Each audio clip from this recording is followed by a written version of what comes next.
Today, we're going to look at a feature found on the Haas Next Gen control called User Travel Limits.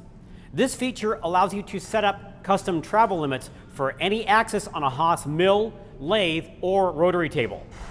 To access this feature, go to Settings, tab over to User Positions, then arrow down to User Travel Limits, and press the right arrow.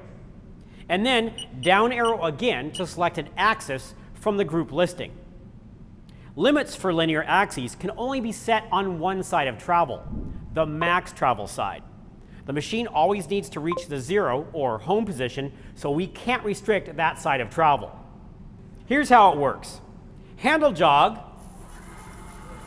to the desired location where you want to set your travel limit.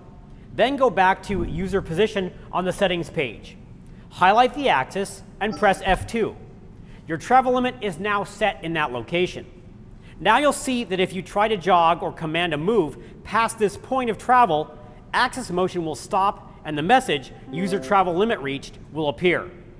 This is a great feature when you have situations where you have a vise or a rotary table hanging off the edge of the table and you want to prevent damage to the machine, especially when you have inexperienced machine operators.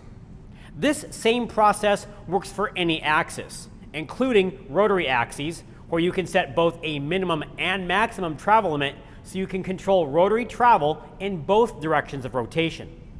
Now keep in mind, any travel limits you set will remain in place until you change or cancel them, even if you cycle power on the machine. If you need to change or cancel the travel limit for the current axis, highlight the axis, press the origin button, and then press 1 to deactivate the current setting. Now your travel limit has been eliminated. If you want to clear all of the travel limits, press the origin button, press 2 to deactivate limits for all axes. Then press 1 to reset the linear axes or 2 to reset the rotary axes. That's it for now. Thanks for watching.